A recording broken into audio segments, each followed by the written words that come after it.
Tere! Igaüks teeb meist midagi hästi. Olgu selleks suusatamine, ärijuhtimine, kirjutamine.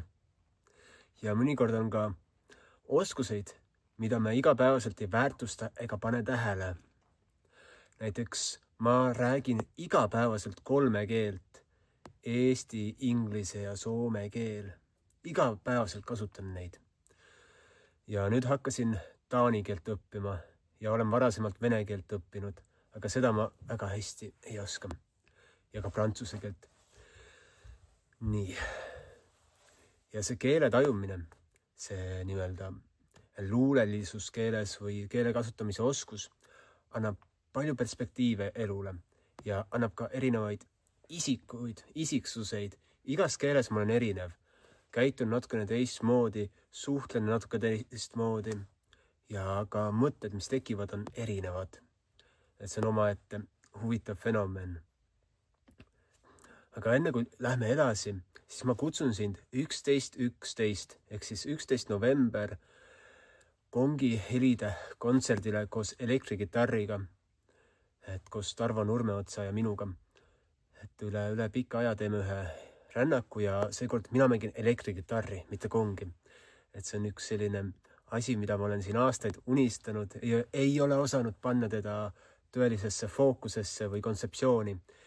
Ja nüüd hiljuti Adilas sai mängitud saalitäiele inimestele peale helirännakut elektrikitarri ja nad olid ikka väga rõõmsad. Et selline kutse, aga nii helidega me loome, eks ju, fookust siin maailmas ja siin elus. Suheldes me väljendame ennast eri moel. Ja mõnikord me ei oska seda väärtustada. Et näiteks kuidas ma oma tegevuses raha loon. Ma loon seda läbi suhtlemise ja läbi kirjutamise.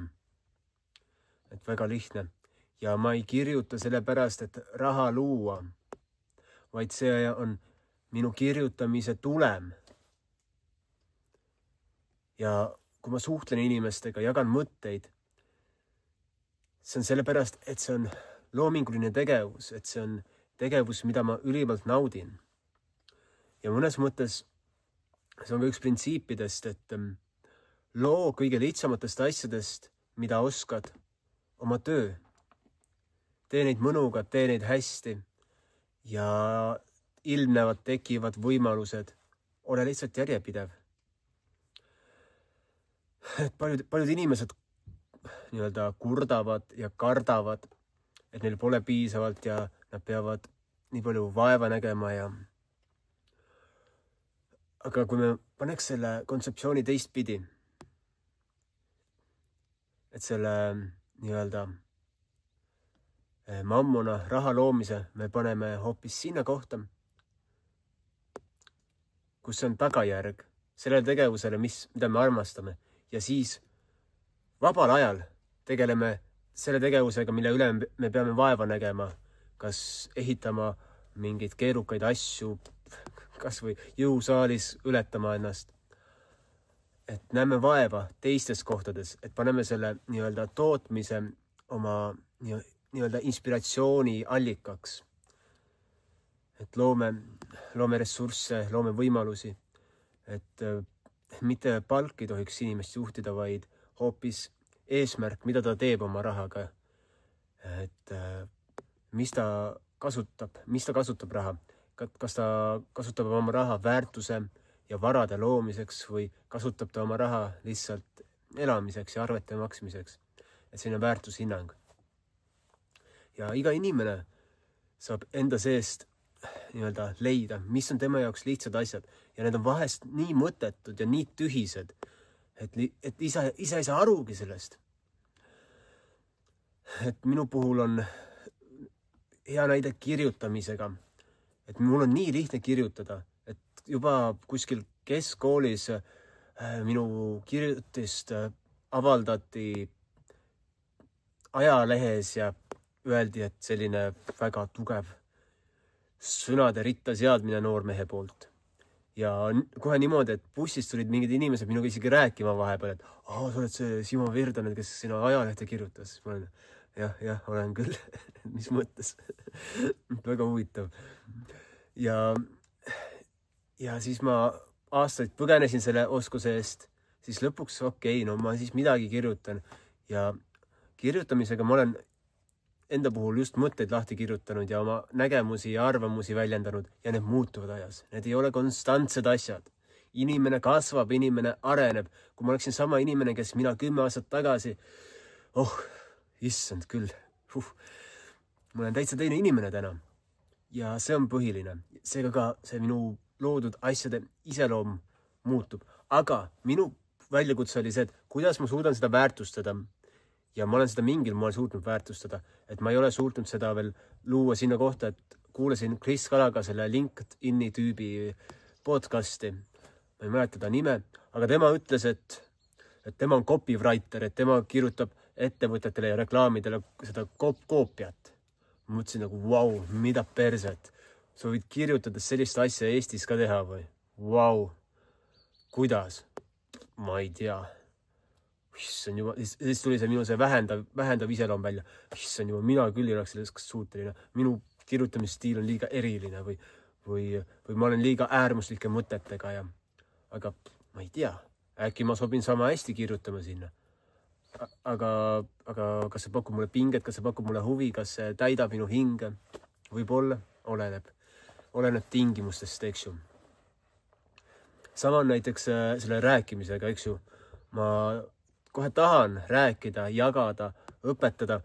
Ma olen nii õnnelik, kui ma saan veeta mõne inimesega päeva või grupi inimestega ja õpetada neile heliteraapia kohta. Kas nii, et mulle makstakse või ei maksta?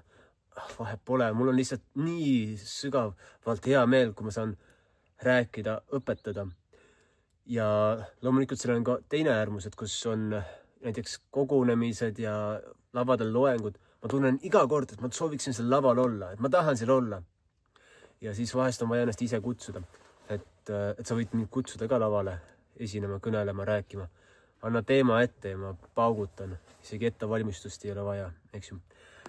Ja seda ma teengi.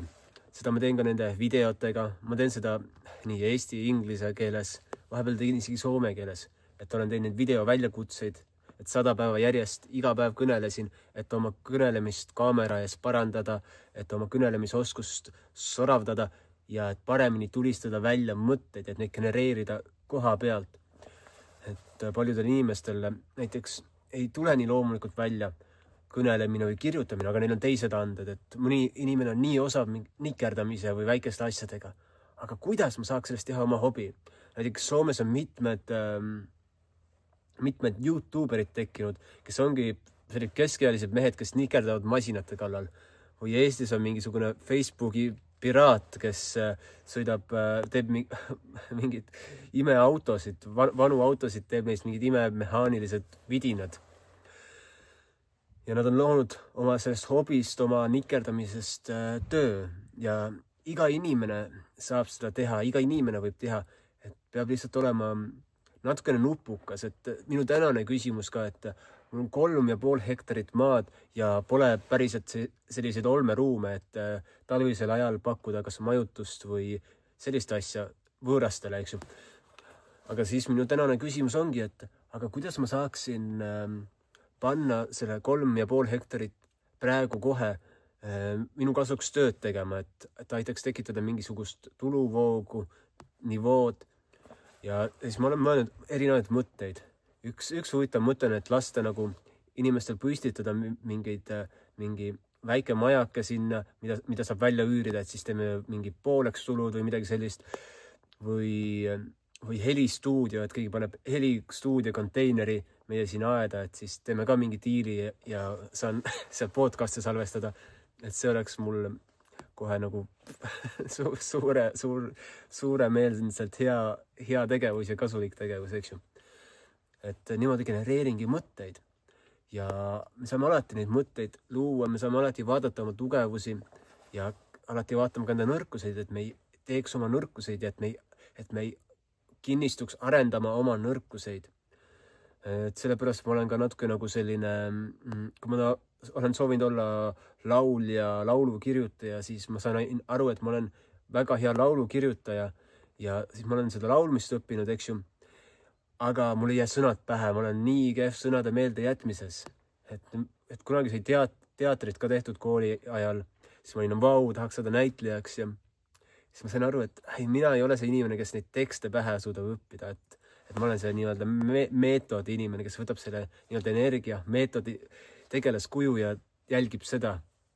Ja siis hiljem nende näitlejatega intervjuusid vaadates, ma olen tohutu intervjuude fänn, mulle meeldib näitlejatega intervjuud, mulle meeldivad podcastid, mulle meeldivad telesaated, mulle meeldivad sellised formaadid, kus inimesed kõnelevad ja räägivad oma peeneid mõtteid.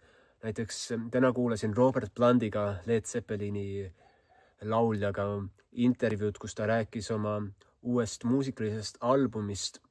Ja ma olin nii inspireeritud, sest ta ei rääkinud lihtsalt kuivalt, et see on selline album, blablabla. Ta rääkis Tolkieni võlumaailmatest, siis saatejuhtidest ka ühte Tolkieni Runo, siis nad hakkasid koos seda nii-öelda esitama ja rääkisid ka nendest nii-öelda maastikest, need maastikud, mida inimene siis enda loomingusse kanaldab. Siis ma kuulan seda, siis ma olen nagu, jaa. Mina ka teen seda või pole kunagi mõelnud, et ma teen seda, aga ma tean, et ma olen alati intuitiivselt seda teinud, et nii hea on endast selgusele jõuda läbi teiste inimeste, läbi selle, mida nad kõnelevad oma vahel. Ja siis on alati need erinevad võimalused, et täna ma näiteks veel mõtlesin sellise asja peale, et mõtteid on alati palju, eks ju, aga tegu, et alati valida hoolikalt, mis see tegu on, mis päriselt nii-öelda et ma kasvatan endale neid väärtuseid, et ma kasvatan endal nii-öelda ümbritsevat vara, et kas ostan aktsiaid, olen omanik paljudes firmades, see on mõnus tunne tegelikult olla omanik, eks ju, kas ma teen oma maaga midagi, kas ma teen oma selle hambapasta ettevõtlusega, mis samme ma teen, mis asju ja muuseas saad tellida endale iluseerumit kullaveega ja hambapastat, et alt leiad selle kontakti ja saad tellida.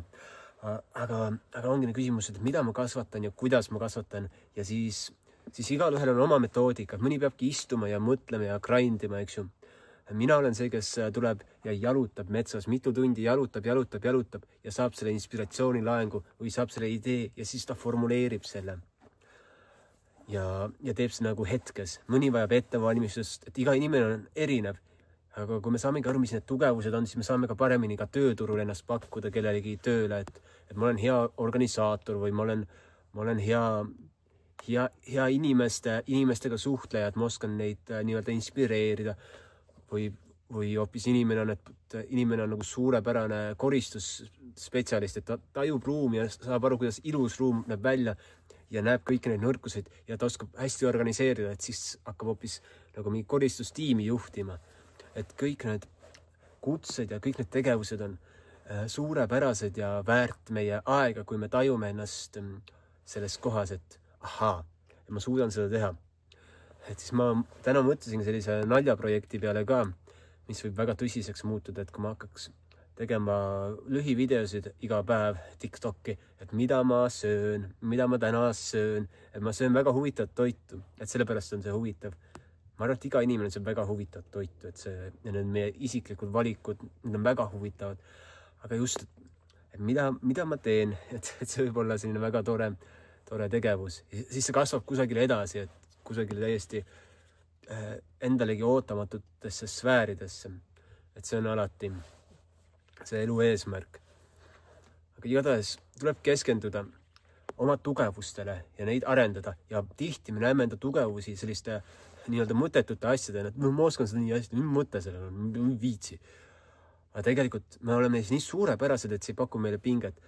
Ja siis me saame neid tugevusi kanda hästi loominguliselt erinevatele aladele. Et näiteks ma tean nii palju heliteraapia kohta ja nii palju teinud kontserte, et see ei paku mulle enam nii-öelda otsest pinget, kui ma järsku suutsin selle elektrigitarri sinna panna, eks ju. Ja siis tekkis, jälle, nii äge, nii lahe, uus pinge tekkis sinna juurde, et nüüd ma saan jälle maalida sellele lõuendile.